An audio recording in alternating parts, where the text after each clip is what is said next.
I don't got no problem with Tank or nothing like that. He cool, you know what I'm saying? Cool nigga. Like I see him from time to time.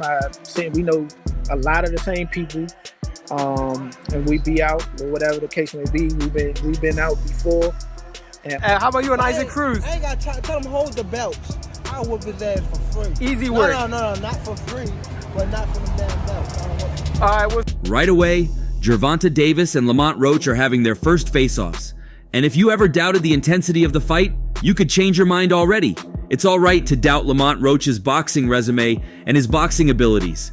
But you may be very wrong if you think a Gervonta Davis fight would lack the intensity, skill, build-up, and masterclass that characterizes a top-notch boxing match. Hence, the face-off between Lamont Roach Gervonta Davis, albeit a virtual one, has been nothing short of dramatic and intense. 135, so I don't blame him for fighting that way. But he's not a big 35. I don't see why people like, oh, you brought up a smaller guy, woo-de-woo, blah, blah, blah. I mean, like... As you would expect, Gervonta Davis is usually the sleeping lion until he's provoked, and then he begins to roar even way louder than his opponents. Right now, Tank still seems like the sleeping lion he is, but he's started to show himself to Lamont Roach in the same manner he did to Frank Martin earlier this year.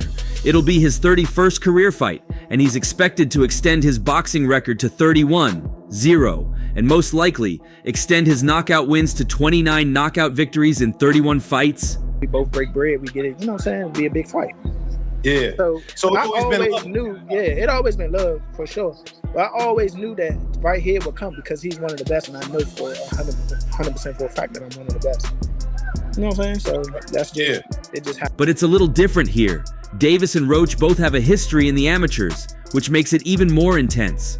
As for their amateur history, we saw this play out a few months ago between Devin Haney and Ryan Garcia, and how their shared amateur history induced so much animosity between the fighters, and how eventually we saw that it wasn't a fight of an underdog, not even when they were three in the amateurs.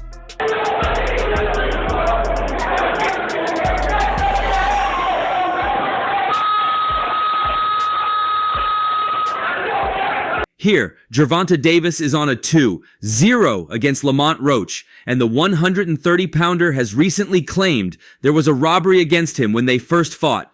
And really, there's no better time for Lamont Roach to right his wrongs than now, as he has the opportunity within his arm's reach to become a first-ever fighter to come out victorious against Gervonta Davis. It's boxing. Nothing is impossible. Interestingly, Lamont Roach is gearing himself up for the biggest moment of his career. He wants more than just a big payday from Gervonta Davis.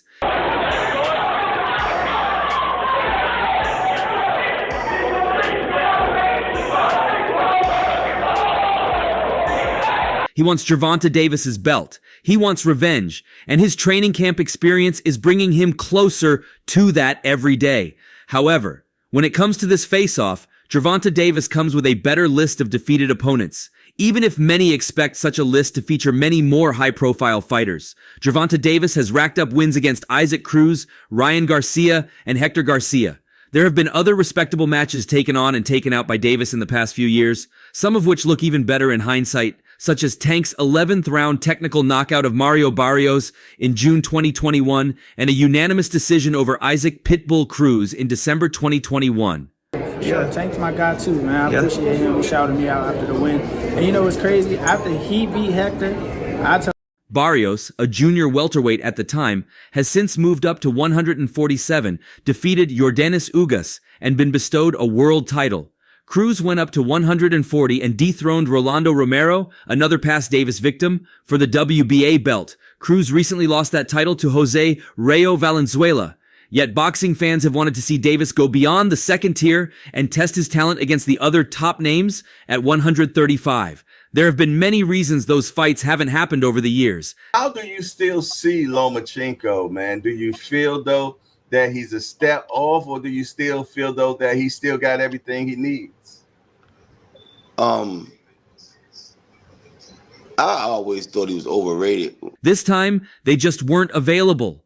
The other world titles belong to Vasily Lomachenko, Shakur Stevenson, and Denis Berinchik.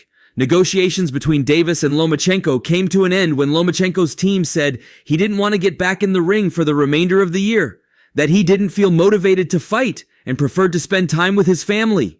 Lamont Roach may not even have the caliber of names on Gervonta Davis's whack resume, and he already has a career loss. But a few boxing fans are hopeful something good can come out of him. Okay. I know you're at 130, right? But if the right fight presented itself, would you consider maybe a big fight at 35 if the money was right? Most definitely, the money was right. Lamont Roach has bounced back with 6 consecutive wins since his only career loss, a decision defeat to Jamel Herring in 2019.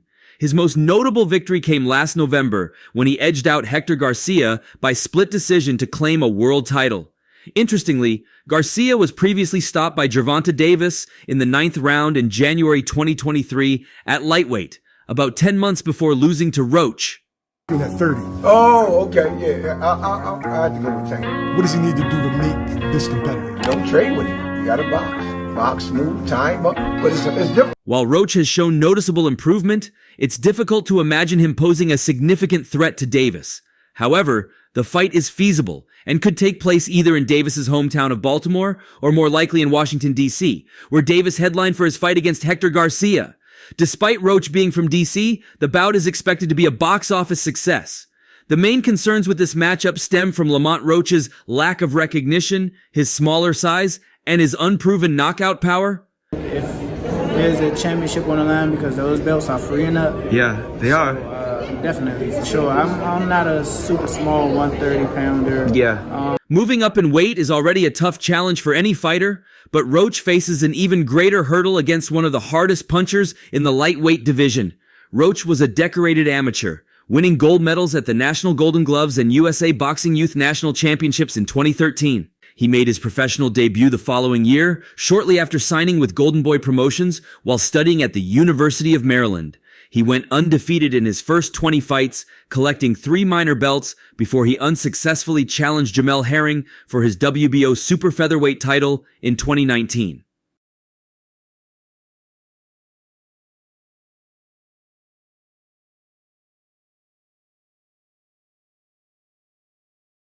On the other hand, Gervonta Davis, a 29-year-old from Baltimore, has had a notable career moving across various divisions.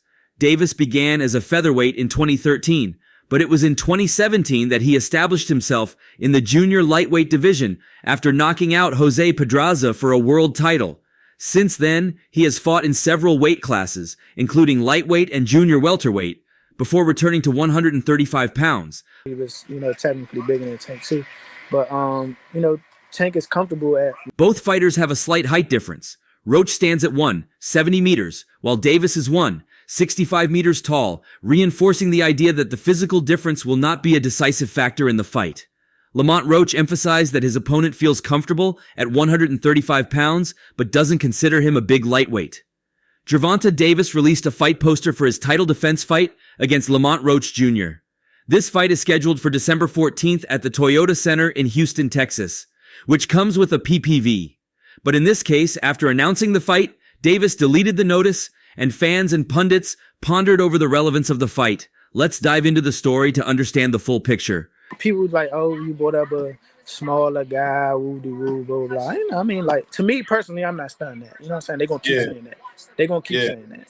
You know what I'm saying? I fight. Gervonta Davis stands at 30 wins, 28 of which he has finished with knockouts to his name. He doesn't have a loss, and though he may not necessarily be popular, he has some true and loyal fans. However, there are emerging fears within his management that the fight will not get the projected pay-per-view sales figures. Some critics of the social networks criticized the fight, calling it non-PPV worthy, and stated whether fans would be willing to pay $75.95 for what they perceive as a less than stellar matchup.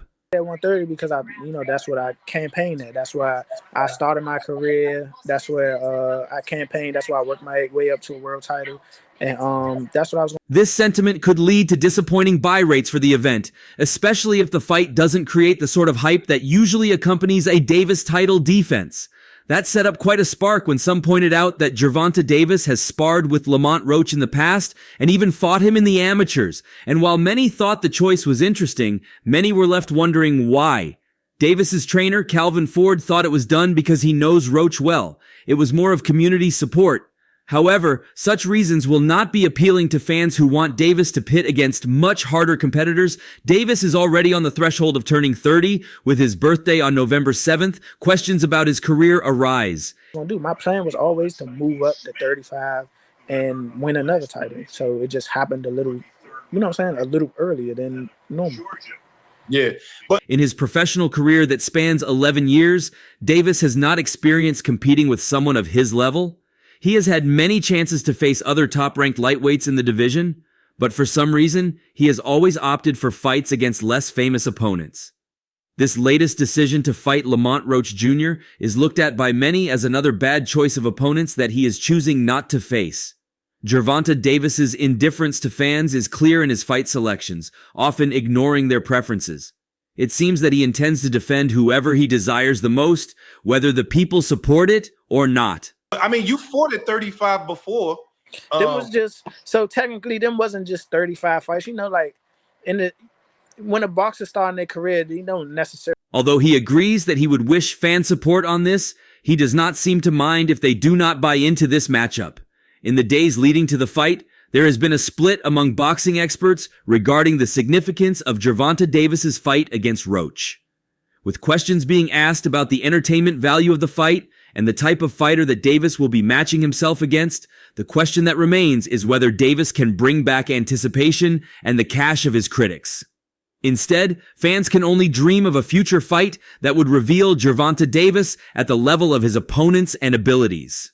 Really have to make 130 pounds because we're not in title contention or none of that. So the opponents that I was getting, the opponents that were there or were available, the opponents that were selected for me were probably bigger or they just couldn't make. The World Boxing Association approved Roach moving up to challenge for the title on September 30th, stating that he must return to junior lightweight to defend his title against Albert Badergaziev should he lose against Davis. Davis is coming off an impressive stoppage of Frank Martin in June, while rumors and trash talk between the fighters had suggested a fight with Shakur Stevenson would be in Davis's future. That was always more likely to take place in 2025 than before the end of this year. With Davis, the biggest American star in boxing, needing an opponent, Roach gets an opportunity at a big money bout.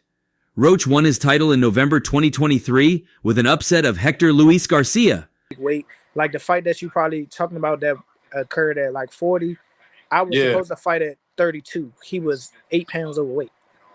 They made him lose weight. One very good way to compare him with Tank is to find out how he dared against the opponent they both share in common, Hector Garcia. Roach outpointed Hector Luis Garcia by split decision to take the World Boxing Association super featherweight title from the Dominican Southpaw at Mandalay Bay Resort and Casino's Michelob Ultra Arena. Roach hurt Garcia in the 11th round, was credited with a questionable knockdown in the 12th round, and won their competitive championship clash on the scorecards of judges Max DeLuca and Robert Hoyle in Showtime pay-per-view's opener on the David Benavidez Demetrius Andrade undercard. Listen here.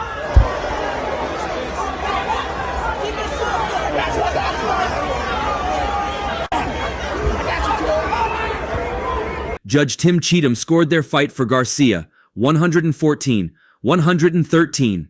Their fight would have been declared a split draw if not for the knockdown referee Tony Weeks credited Roach with scoring just after the halfway point of the 12th round. Roach appeared to send Garcia to the canvas by hitting him on the back of his head.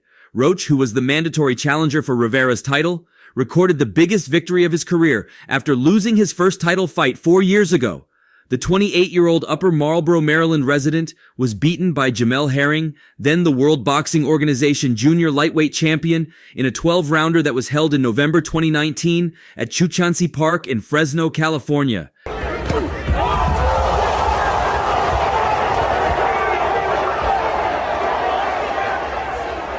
Garcia lost a second straight fight. The 32-year-old former champion fought for the first time since Gervonta Davis stopped him early in the 9th round of their fight for Davis's World Boxing Association World Lightweight title, January 7th at Capital One Arena in Washington, D.C. After taking 2 left hands from Garcia, Roach taunted the former champion and scored the above-mentioned debatable knockdown just after the halfway point of the 12th round.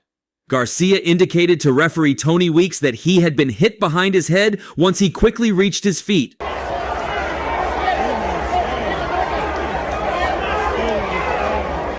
Gervonta Tank Davis rocked Hector Luis Garcia with a left hand in the closing moments of round 8, prompting the underdog to retire on his stool ahead of the 9th round Saturday in Washington, D.C. Garcia absorbed a flurry of power shots on unsteady legs and later said, "I didn't know where I was when he hit me with that shot. My head still hurts. I couldn't see, but my vision is back."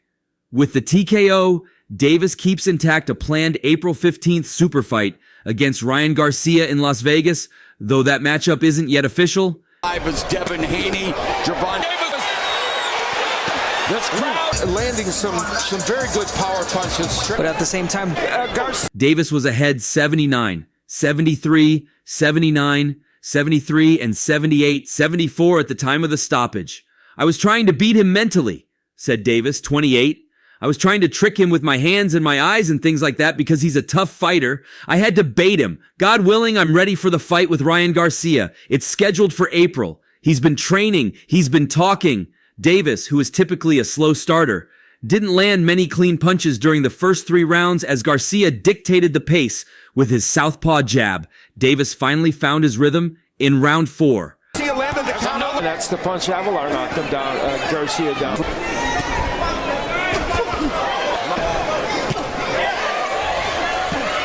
The star boxer connected on a stinging counter right hand and a couple of lefts that caught Garcia's attention in a fast-paced 4th. Garcia is a 130-pound title holder who moved up to 135 for the career-high payday, yet he was all too willing to stand in the pocket and trade with the bigger, stronger puncher. Davis, who is from nearby Baltimore and packed Capital One Arena with more than 19,000 fans, began to potshot Garcia in round 5 with lead left hands. He followed up with some powerful right hands and started to truly sit down on those shots toward the end of round 6.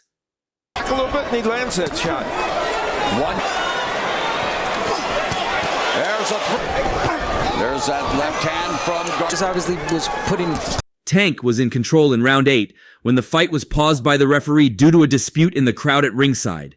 It was a highly unusual call from the official, who halted the action 58 seconds into the round as Davis stopped fighting due to the ruckus. The action resumed after nearly a minute, and when it did, Davis finally found the fight-ending punch he was looking for. A straight left hand placed Garcia, 31, on wobbly legs. Davis capitalized with a series of blistering rights and lefts that led Garcia to retire on his stool moments later. Davis said he was a little surprised Garcia didn't come out for round 9, but knew he was hurt bad. But he's a fighter and he didn't want to show it, Davis said. Placing his punches. Davis. A left hand that got in and Fighter, so. There was a fight outside the ring and then the fight resumed, Garcia said. "That's when Gervonta landed a really good punch against me and it made my vision blurry. I was seeing double. I was there physically, defending myself, but when I looked at him, all I could see was a blur. I remember watching the fight again on TV, and I saw myself going to the wrong corner, to Gervonta's corner, and the referee kind of turned me around like, 'Nope, this isn't your corner. You've got to go that way.' That made me say, 'Oh damn, I was really messed up, huh?' And then the rest is history, how the fight got stopped and everything." A little tonight's main event. And again with the right hook, and that was a nice one going at it. And Davis says, Davis hurt Garcia. He's able to go over the top with that. But regarding Lamont Roach's Gervonta Davis, boxing fans want the steak, but it looks like we may have to settle for the fish. It's not the main course we were hoping for, but it shouldn't leave a bad taste in our mouths. Not given the circumstances, at least. And it's certainly better than going hungry. 135, I'll definitely be filled out, everything like that. So I definitely would jump up to 35 and crush someone's dreams. Okay. You may claim it's the fight the fans don't want to see, but such an amazing night isn't a night fans would want to miss, as they have a stacked undercard set to involve boxing superstars like Jermall Charlo, David Benavidez, and Stephen Fulton. According to esteemed boxing journalist Dan Rafael, Brandon Figueroa will defend his WBC interim featherweight title in a rematch against Stephen Fulton in the co-feature attraction. Figueroa fell to a controversial majority decision loss to Fulton in November 2021 and will now get the opportunity to exact his revenge. Their inaugural encounter was an all-action affair, and the rematch is expected to produce more fireworks. Elsewhere on the bill, unbeaten former two-weight world champion Jermall Charlo is set to continue his rebuild after being stripped of his WBC middleweight strap after a DWI arrest in May. According to Ring Magazine's Jake Donovan, he will face Thomas's Cornflake Lamana, who is best known for being knocked out in 80 seconds by Erislandy Lara in 2021. The third fight, which is slated to land on the Davis Roach undercard, is Alberto Puello versus Sandor Martin. Puello was recently upgraded from interim to full WBC super lightweight champion after Devin Haney vacated the title. And that's all for now. For the very best updates on news, moments, events, and actions in the world of boxing, stay connected with us by subscribing to our YouTube channel, and don't forget to turn on notifications to get notified when we drop quality contents like this. Until next time, peace out.